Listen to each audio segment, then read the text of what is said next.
Mas Basu kemana, Mas? Tuh, baru nggak tahu tuh. Jajan ngambil es krim. Hampir setiap hari tuh. Pasti ngambil es krim kalau meeting. Sorry.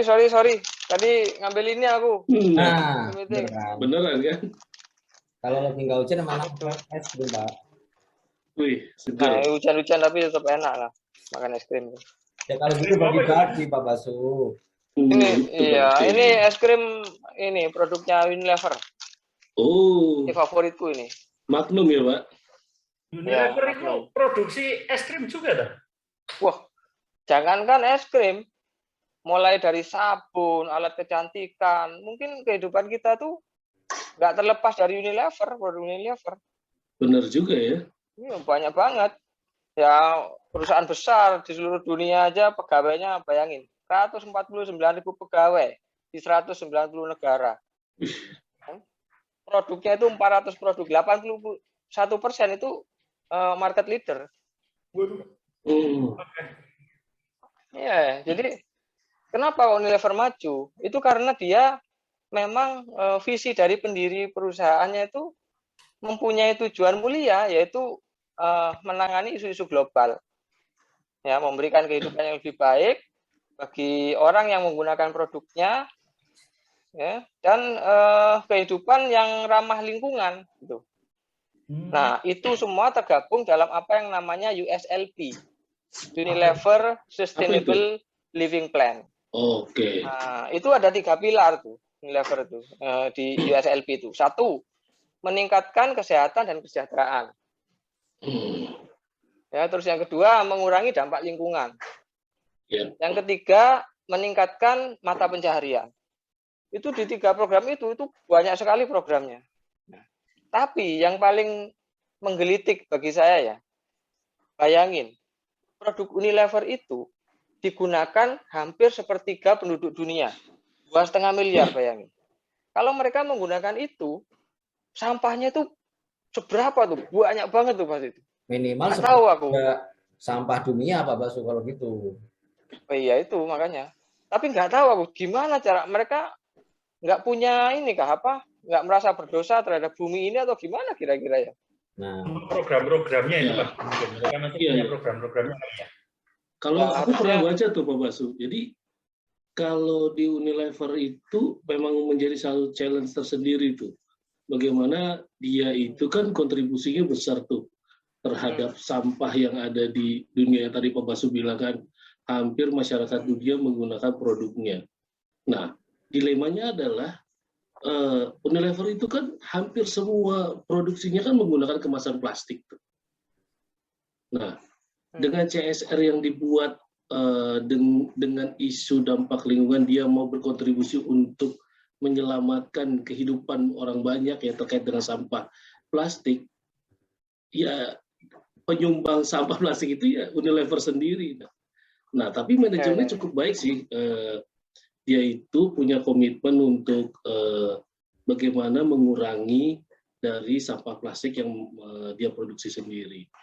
Ya, dengan cara yaitu pengelolaan sampah dengan menciptakan bank sampah. Lalu dia menciptakan desain produk-produknya itu lebih compact dan lebih minim sehingga sampah yang tercipta itu lebih secara volume lebih kecil. Nah, pernah dengar nggak sih bank sampah yang dikelola oleh Unilever? Apa itu? Kayak gimana Pak? Itu jadi itu dia menciptakan pos-pos.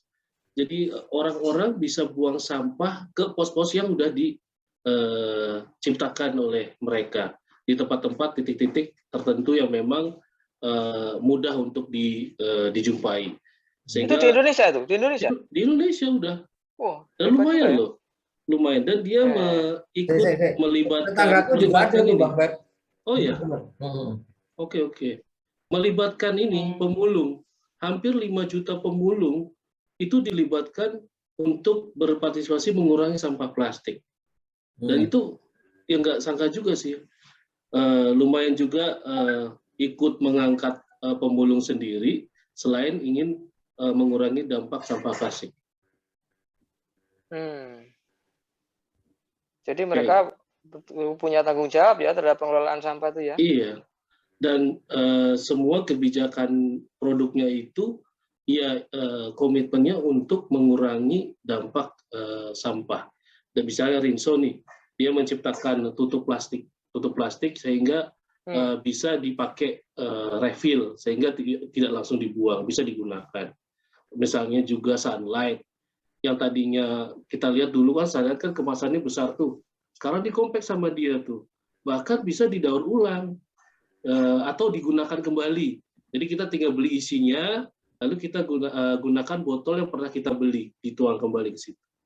Jadi tidak menggunakan sampah plastik yang lebih keras, yang susah didaur ulang. Kayak gitu. Cukup ini sih, cukup bertanggung jawab ya. Selain hanya memikirkan keuntungan semata, tapi mereka juga bertanggung jawab terhadap dampak lingkungan yang memang disebabkan oleh perusahaannya sendiri.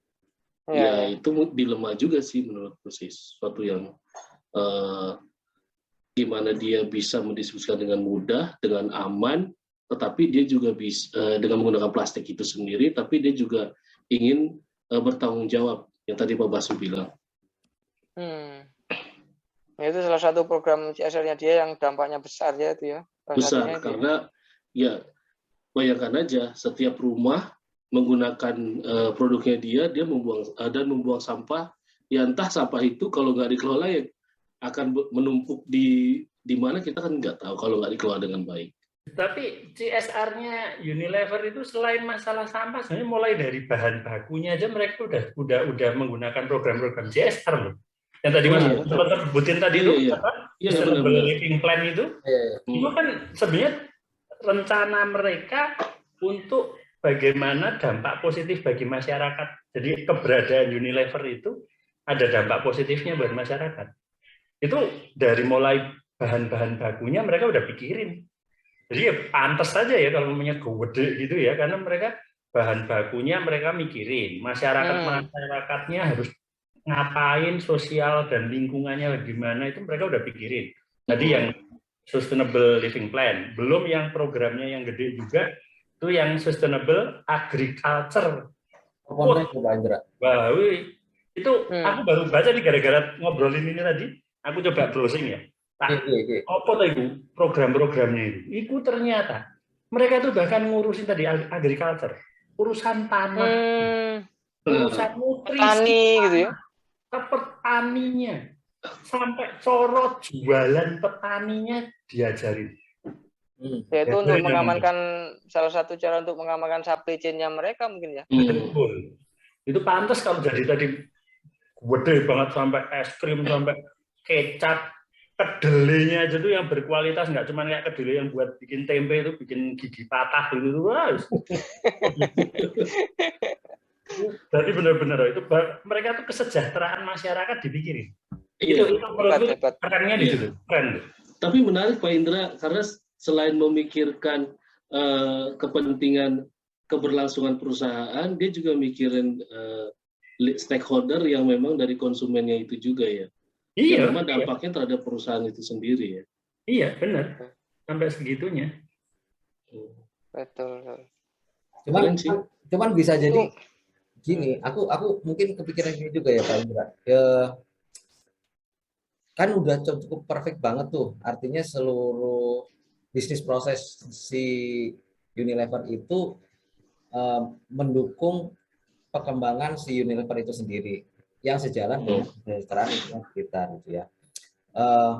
Kalau aku sih bayangin sebenarnya gini, kalau misalkan si Unilever itu bisa bekerja sama ya dengan ya semacam NGO baik itu internasional maupun nasional, terutama tadi nih yang pertama disampaikan Pak